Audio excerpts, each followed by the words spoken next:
So the last time I read, we found out that Alice is very crafty and intelligent indeed. Um, she pretty much fooled the entire community, and no one ever was on to her. She was able to um, get even with a lot of people in a very sly way, almost the way Cassie did with um, Lily and Jean in the story, and even the boys with the bus. So, this is just characterization showing us even more about Alice and so much growth.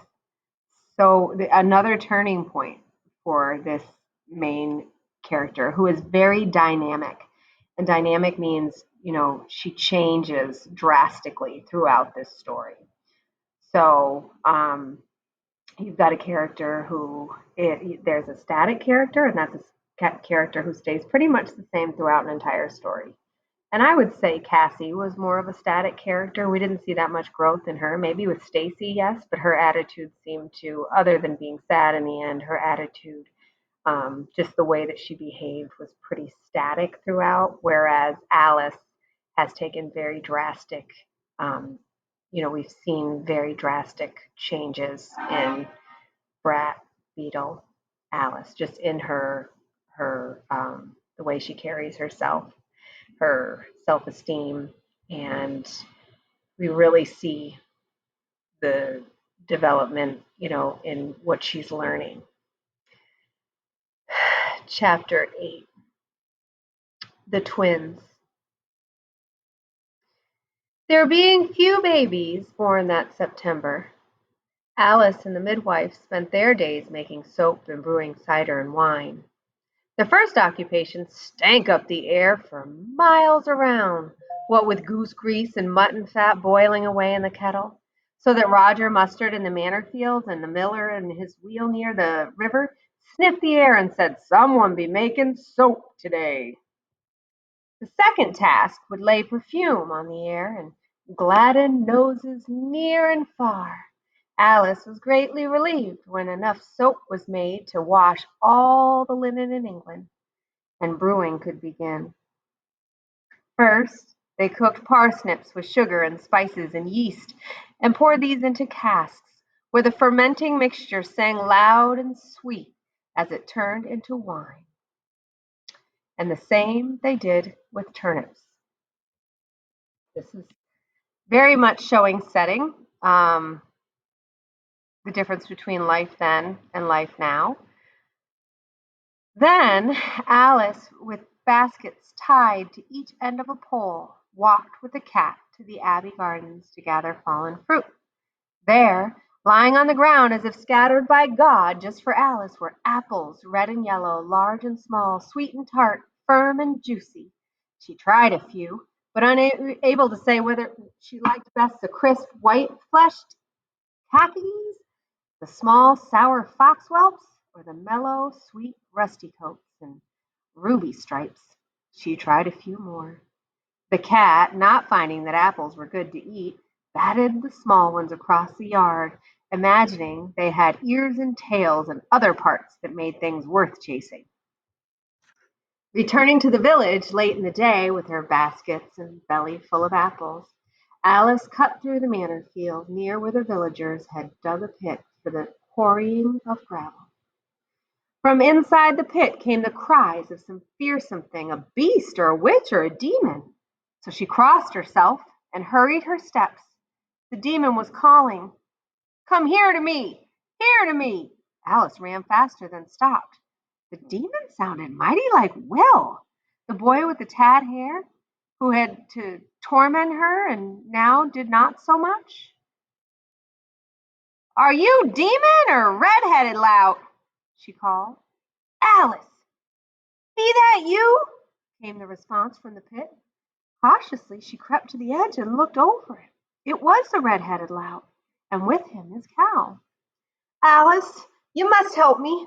Tansy's fallen into the pit and I can't get her to climb out, and she's about to have her calf and will not move. Come help me." I'm no midwife for cows, Will Russet, she called. She needs your help, Alice, and so do I. Indeed, I'm no midwife at all, Will Russet, and I do not know what to do. Come over and I'll tell you. This is Tansy first calf, but not mine. At that, Tansy called out, low and mournful, and full of pain and fright. Alice couldn't bear to leave her like that, so she put down her baskets of apples and slid into the pit. Will grinned at her. Good for you, Alice. Here, hold her head. Keep her quiet. Sing something soft. I don't know any singing, Will Russet. Croon a song without words, then. Just make sweet noises. So Alice did, although none would have called them sweet. But she and the boy and the cow, and perhaps the cat who lay above where Alice had left him, carefully licking the soft pink pads of his feet. Hold her, Alice. Rub her head and belly. If we can't but calm her, God'll tell her and the calf what to do. Alice sang and rubbed, calling the cow sweetheart and good old girl, as she'd heard Will do, and the boy pushed and pulled and worked as hard as the cow. Several times they near gave up, but Alice always found one more song or one more rub inside her, and Will loved Tansy like she was his babe and not his cow, and so the tired pair kept on. Finally, as day darkened into evening, there came the feet of a calf, then more feet, and more. Twins, Alice! cried Will. You've brought me great luck, for Tansy be having twins. So she was, and soon two slippery, shiny, brand new calves were lying in the earth of the pit, and Tansy was licking and nuzzling them gently. Once Alice and Will took the calves upon their shoulders and scrambled from the pit. So too did Tansy, not willing to stay alone in that hard, dark, and calfless place. Like the holy procession, they returned to the village, the boy and the girl and the newborn twins and the cow and the calf. A procession, remember, like a parade. Will, so happy with twice the bounty he expected from Tansy, made sure to tell everyone of his luck and of the great help Alice had been to him. And Alice felt her skin prickling with delight, although she got in a muck of trouble for being so long about apple gathering, and then losing the baskets as well as the fruit, for in the excitement of the twin calves, they were forgotten and left behind and never seen again. As September turned to October, and October to November, through all those days, Alice grew in knowledge and skills. The midwife, busy with her own importance, didn't notice. Alice, grown accustomed to herself, didn't notice. But the villagers noticed. And as October turned to November and the ghost walked in All Hallows Eve, they began to ask her how and why and what can I. Sometimes for her help or advice, someone would pay her with a ribbon or an egg or a loaf of cheese or bread, which she always gave to the midwife, as if Alice herself were just the midwife's hand or arm, doing the work and receiving the pay, but taking no credit for the task. So here we see again the change in the way she's received by the villagers. Another turning point.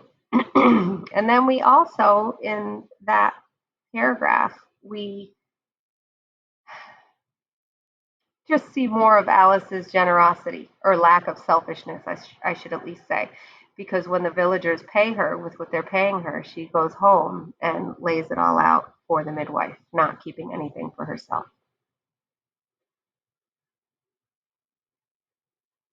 One morning, as they sat under the old oak tree eating their breakfast bread, Alice told the cat again about the birth of Tansy's twins. All shiny they were, and sticky to touch. I did not even know them, but I loved them so much. It sounded to her like a song. So she made singing sounds as she had that day in the gravel pit, and then sang her words to the tune. All shiny they were and sticky to touch. I did not even know them, but I loved them so much. And so it was that Alice learned about singing and making songs. Her song brightened the cold gray day so that a cowbird thought it was spring and began to sing in the old oak tree, even affecting the birds. Okay, so to summarize this chapter, the twins, another chapter beginning in the twins, she gave birth, or she didn't give birth, the cow gave birth, but she attended the birth of these two calves, which created, more of a change in her, where her confidence increased. And with her confidence increasing, people began to change and look at her differently as well. And that happened. So, chapter 9, the bailiff's wife. Everyone was known by the job they did, the midwife, the bailiff, the baker. A good nut year means a good baby year, the midwife said as she sent Alice and her nutting basket to the woods to see what kind of year it would be. All day Alice shook the young trees, climbed into the old ones, and gathered the hard-shelled bounty that fell. Hazelnuts, walnuts, chestnuts, almonds mounded in her basket and stirred her hunger with thoughts of hot roasted nuts on cold winter nights. That was the limit of her imaginings, for never had she heard of almond cream, pickled walnuts, or eels in chestnut sauce, such as they ate at the manor or the homes of rich merchants in London and York. Coming back from the woods, she saw the boys teasing the cat. She took a handful of nuts, the biggest and hardest and heaviest, in her basket and heaved them at the boys. Brave girl. Touch that cat again, she shouted, and I will unstop this bottle of rat's blood and viper's flesh and summon the devil, who will change you into women, and henceforth each of you will giggle like women and wear dresses like women and give birth like women. She was too startled by her own outburst to be afraid. The boys were too startled by her outburst to move. And so Purr, the cat, escaped, and Alice reached the midwife's cottage unharmed. And until they were quite old, the boys in the dark of night sometimes were afraid that the midwife's bottle actually had the power to make them into women. It was fortunate that the boys never tested Alice's magic, for the bottle she shook so fiercely at them was naught but blackberry cordial she was to deliver to old Anna on her way home from nutting in the woods. And although it would have made the boys purple and sticky, no harm would have befallen them, and never would they have been able to give birth like a woman. That night, Joan, the bailiff's wife, again, so Joan is known by her husband's job, sent for the midwife. I need to put Alice lighted Jane's way through the gloomy night with a flashlight that hissed and sputtered in the mist. The midwife chased Joan's husband, her young son, 2 pigs, and a pigeon out of the cottage, but Alice bade Alice wait for her in the yard and slammed the cottage door. Alice dozed there in the wet through the long hours of the night. Shortly after dawn, when the sky turned not rosy and welcoming as it does in summer, but merely a lighter shade of gray, the midwife kicked her awake. Up, Beetle, and to the cottage for cowslip, mogurt, and pepper. By the 14th Holy Helpers, Joan will have to sneeze this baby out. When Alice returned, the midwife was waiting in the yard, her bottles and herbs and linen neatly packed in a basket beside her. Has Joan then sneezed her baby out already? Alice asked. Ha! Responded the midwife. This child looks never to come out. You go in and wipe Joan's face, and I'll be back as soon as I can. Lady Agnes at the manor has started her labor and wishes me to attend her. They'll pay me in silver, and the bailiff in chickens and beans. God and the baby's willing, I'll have it all. Alice began to cry. I don't know what to do, Mistress Jane. Do not leave me. Do not leave her! I do not know what to do. Alice was silenced with a sharp slap. Do nothing, you lackwit fool, the midwife spat. She will never deliver that baby. It'll die unborn, and I will take it dead from her when I return. Let her labor while I see to Lady Agnes. I'll come back. Do what must be done and collect both fees. Alice snuffled into her sleeve, leaving her nose dirty and red and no drier than it was. Do nothing, repeated the big wife. In her state, Joan will not even remember that I left. Do nothing and say nothing. And off the midwife ran, up to the manor, where warm fires blazed and the laboring mother was soothed with wine and syrups and kind words. Alice turned back to the dark, cold, nearly empty cottage, took a deep breath, and went in. That is so very disturbing, and that tells us that is such characterization when the author just provides evidence to show what kind of person or what kind of character we're talking about. So she slapped her, told her not to do anything. The baby's going to die. I'm out of here. Because the other mother was starting her labor and was going to pay her more. So leave one to get to the other who was just starting and very well could have had a decent labor, even with the midwife's apprentice if he sent her up.